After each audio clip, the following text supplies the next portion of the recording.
শুধু গণভোটে সংবিধান সংশোধন হয়ে যাবে না বলছে বিএনপি। সংসদের সার্বভৌমত্বে হস্তক্ষেপ না মানার হুঁশিয়ারি। একটি গোষ্ঠীর বিরুদ্ধে ভোট বানচালে ষড়যন্ত্রের অভিযোগ।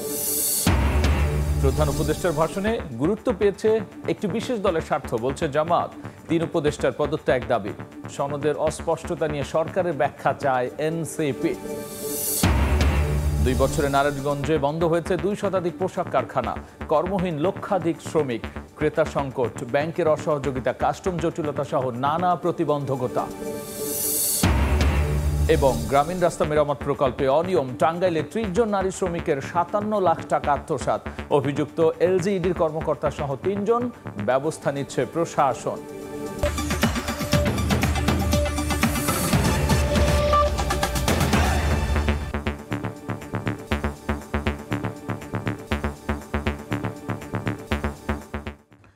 জনপদের সময় সঙ্গে আছি আমি গোলাম রাব্বি। জুলাই সনদ প্রতিপালনে বিএনপি অঙ্গীকারবদ্ধ বলে জানিয়েছেন দলটির স্থায়ী কমিটির সদস্য সালাউদ্দিন আহমদ। তিনি বলেছেন, শুধু গণভোট দিয়ে সংবিধান সংশোধন করা যাবে না, তা করতে হবে সংসদের মাধ্যমে। জাতীয় সংসদের সার্বভৌমত্ব হস্তক্ষেপ বিএনপি মানবে না বলেও এ সময় হুঁশিয়ার করেছেন সালাউদ্দিন। জেতার সুযোগ না থাকা একটি গোষ্ঠী ভোট বানচালে ষড়যন্ত্র চালিয়ে যাচ্ছে বলেও অভিযোগ করেছেন দলটির আরেক নেতা আমির খসরু মাহমুদ চৌধুরী। নারীর উপর ক্রমবর্ধমান সহিংসতা ও অসম্মান প্রতিরোধে মৌন মিছিল, মুখে কালো কাপড় বেঁধে প্রতিবাদ নারী ও শিশু অধিকার ফোরামের নেত্রীদের। মিছিলের আগে রাজধানীর শাহবাগে আয়োজিত সমাবেশে বিএনপির স্থায়ী কমিটির সদস্য সালাউদ্দিন আহমদ বলেন, যারা ভোটের নামে ধর্মকে নিয়ে ব্যবসা করছে তারাই নারীদের কর্মঘণ্টা কমিয়ে আনার কথা বলছে। দেশে একটি দল যারা ধর্মের নামে ব্যবসা করে, রাজনীতির ব্যবসা করে এবং বিভিন্ন রকমের জান্নাতের টিকিট বিক্রি করে রাজনীতি করতে চায়, ভোটের বৈতরণী পার হতে চায়। তারা বলছে কর্মঘণ্টা কমিয়ে দিতে হবে। তারা চায় নারীরা অন্দরমহলে বন্দী থাকুক। তিনি আরও বলেন, আইনি ভিত্তি পাওয়ায় জুলাই সনদ প্রতিপালনে অঙ্গীকারবদ্ধ বিএনপি।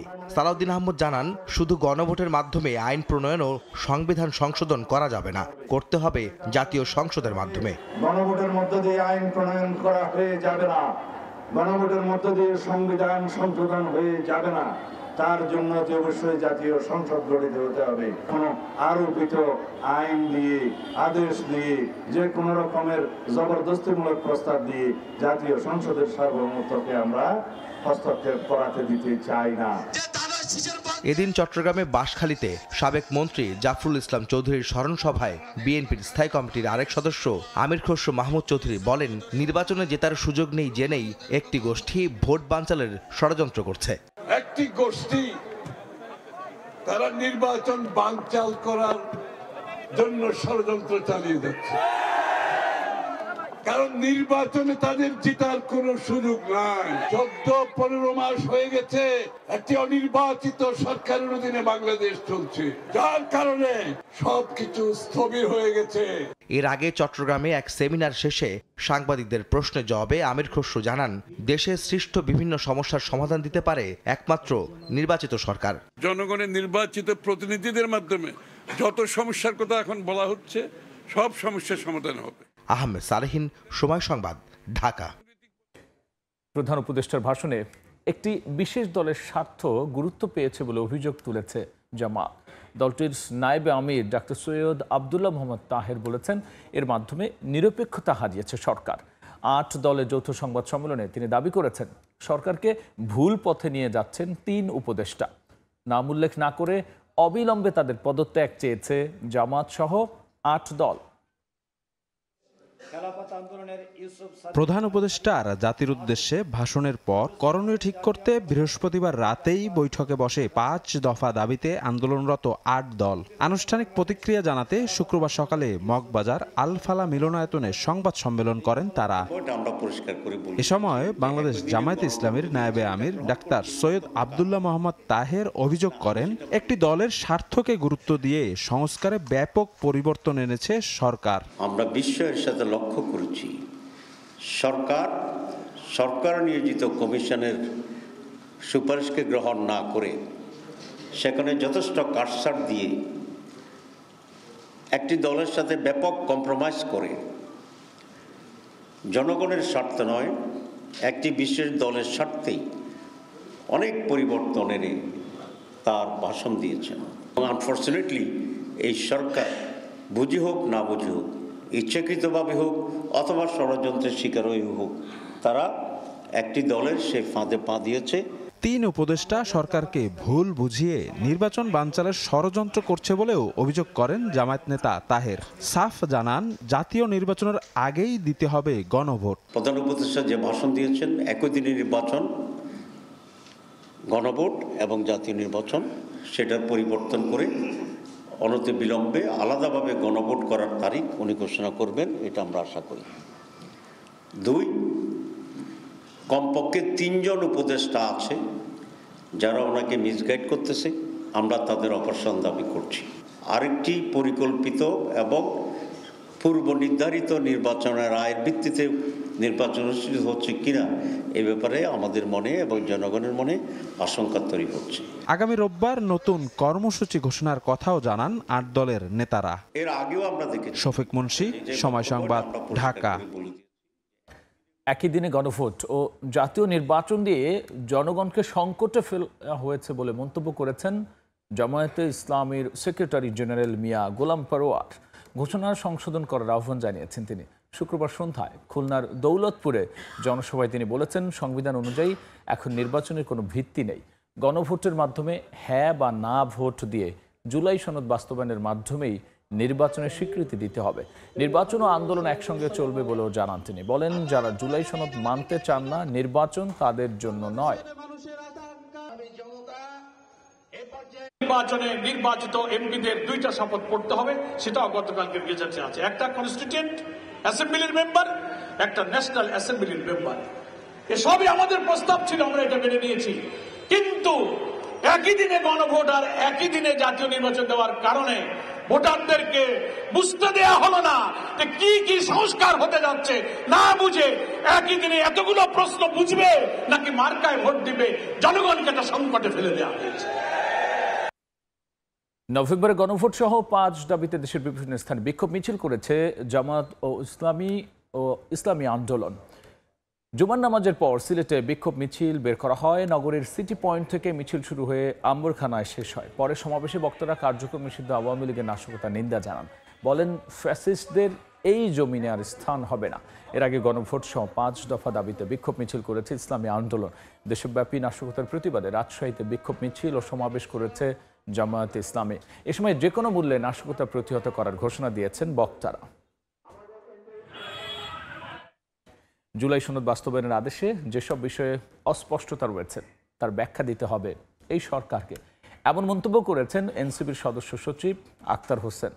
বাস্তবায়নের আদেশে অস্পষ্টতা দূর হলেই জাতীয় নাগরিক পার্টি জুলাই সনদে স্বাক্ষর করবে বলে জানিয়েছেন তিনি। এদিকে জনগণকে পাশ কাটিয়ে বিএনপি এবং জামাতকে খুশি করতেই জুলাই সনদের আদেশ জারি করেছে সরকার, এমন অভিযোগ দলের মুখ্য সমন্বয়ক নাসিরউদ্দিন পাটোয়ারির।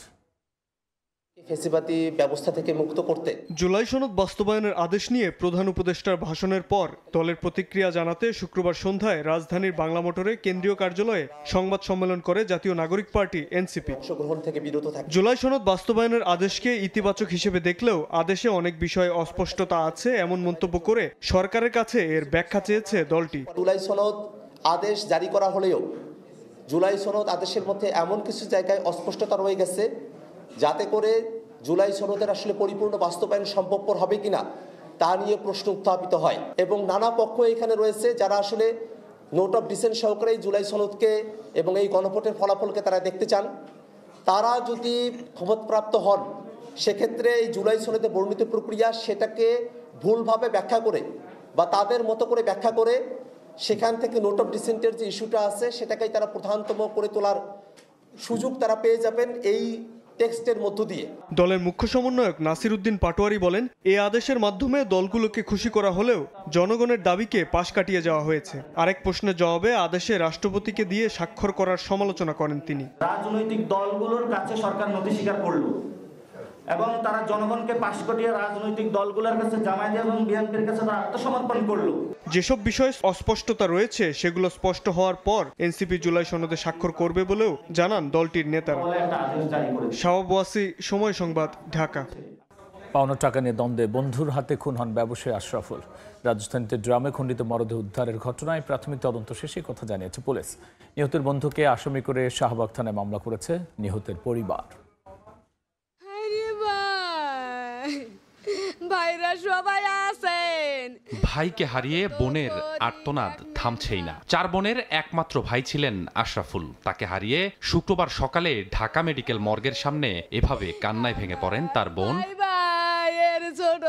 মরদেহ নিতে আসা পরিবারের অন্য সদস্যরাও শোকে শোকাহত। বৃহস্পতিবার বিকেলে হাইকোর্টের সামনে থেকে উদ্ধার হয় 26 ভাগে খণ্ডিত রংপুরের বদরগঞ্জ উপজেলার গোপালপুর নয়াপাড়া গ্রামের আশরাফুলের মরদেহ। কোনো মানুষের দোষ খারাপ কিছু কাজ করে নাই আল্লাহ। যারা খুন করছে আল্লাহ তাদের আমি শাস্তি চাই। এতিম বাচ্চা দুটো কি হবে এখন রে ভাই? পরিবারের সদস্যরা জানান আশরাফুল ছিলেন কাঁচামালের ব্যবসায়ী। 4 দিন আগে তিনি তার এক বন্ধুর সঙ্গে ঢাকায় আসেন। সেদিনের পর থেকে তার সঙ্গে যোগাযোগ নেই পরিবারের। যেদিন লাশ পাওয়া গেছে ওই দিন ওর ফোন নাকি ওই জারেজের, আমার ভাই একটা ফোন দিছিল, জারেজ নাকি ধরছে।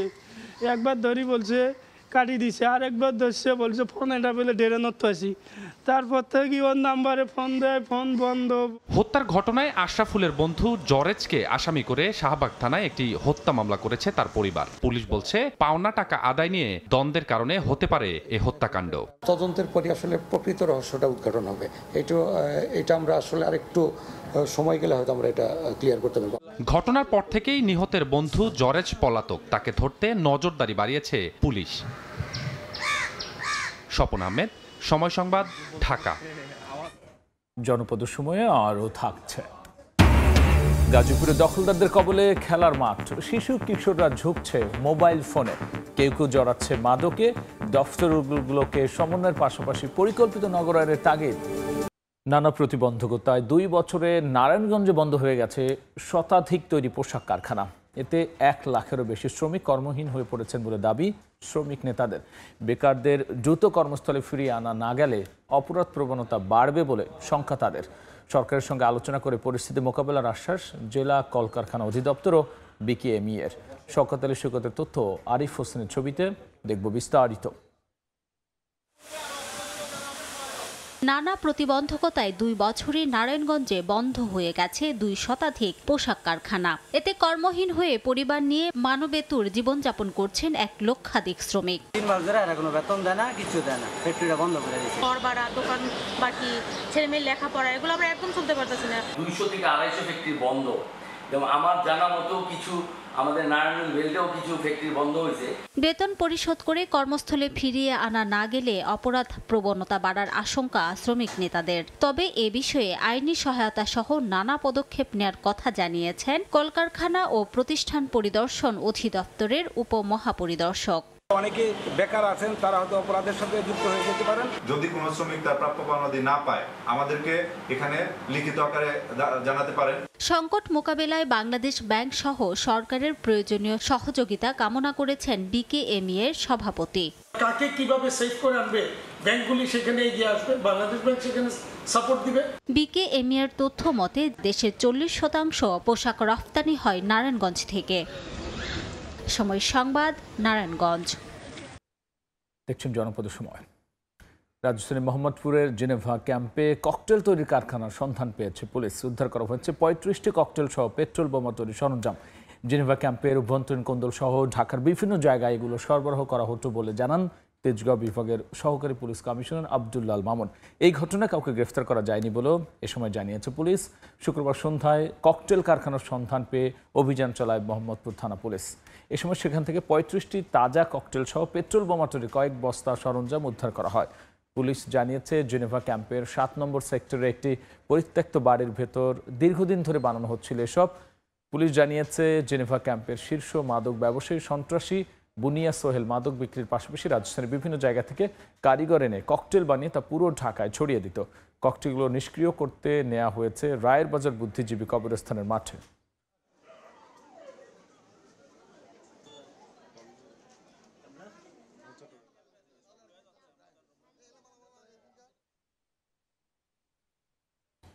নেই খেলার মাঠ ও পার্ক। অপরিকল্পিত নগরায়নের ফলে গাজীপুরে দিন দিন দখল হচ্ছে মাঠ, ভরাট হচ্ছে নদী। ফলাফল শিশু কিশোররা ঝুঁকছে মোবাইল ফোনে। আবার কেউ কেউ জড়িয়ে পড়ছে মাদক সেবন সহ অনৈতিক কাজে। এমন বাস্তবতায় দ্রুতই দফতরগুলোকে সমন্বয়ের পাশাপাশি পরিকল্পিত নগরায়নের তাগিদ বিশেষজ্ঞদের। জুনায়েদ জুবেরের ছবিতে মেহেদি হাসানের রিপোর্ট। ময়লার স্তূপের একপাশের আবর্জনা সরিয়ে বানানো হয়েছে খেলার মাঠ। কয়েকজন তরুণের উদ্যোগে ছোট্ট এই জায়গাটি এখন আশপাশের কয়েক এলাকার শিশু কিশোরদেরও একমাত্র খেলার স্থান। আমরা একটা মাঠ চাই যেন সবাই মিলে আমরা খেলতে পারি। এরকম মাঠ কেউ করে দেওয়ার লোক নেই। রেললাইনের পাশেও যাদের জায়গা হয়নি তারা খেলছে সড়কের উপর। এমন চিত্র গাজীপুর সিটি কর্পোরেশনের প্রায় প্রতিটি ওয়ার্ডেই। এটা একমাত্র গভর্নমেন্ট পারে বা সিটি কর্পোরেশন থেকে পারে বা কেউ উপরস্থ কর্মকর্তা নেতাদের মাধ্যমে হতে পারে। সেটা যদি আমাদের করতে পারি তাহলে আমাদের এই ছেলেমেয়েরা অনেক আনন্দিত এবং উৎফুল্ল হবে।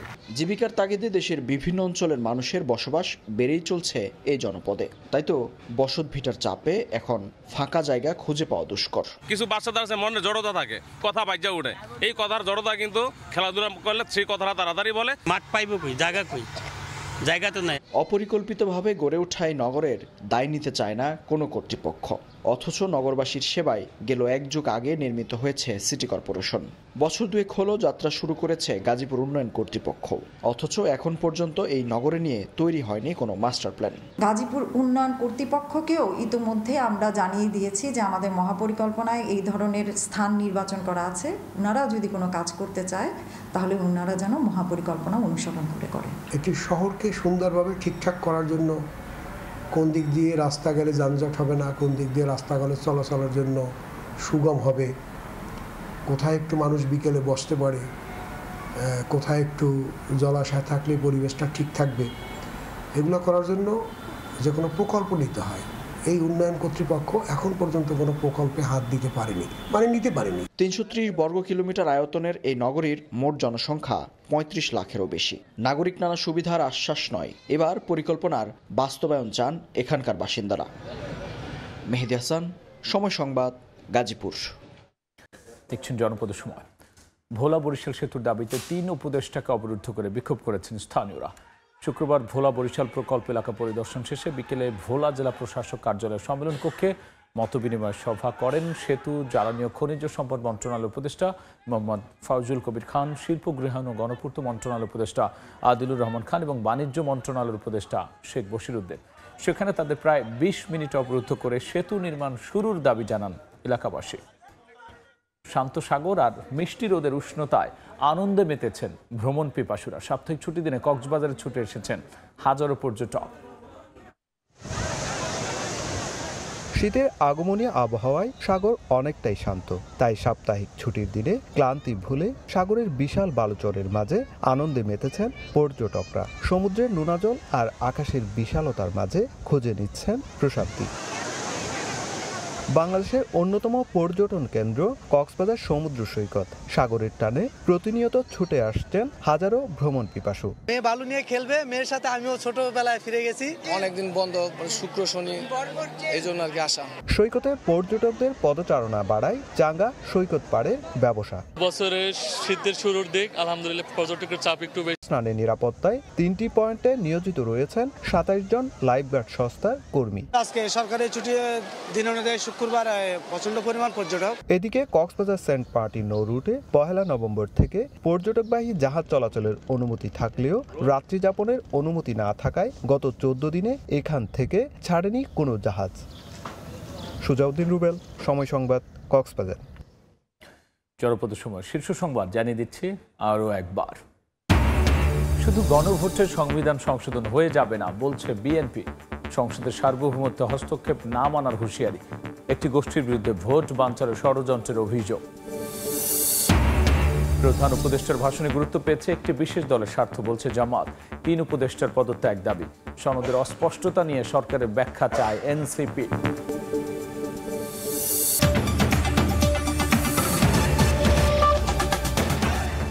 এই ছিল জনপদের সময়। রাতের সময় নিয়ে আসছি আবারও কিছুক্ষণ পর। সঙ্গে থাকুন সময়।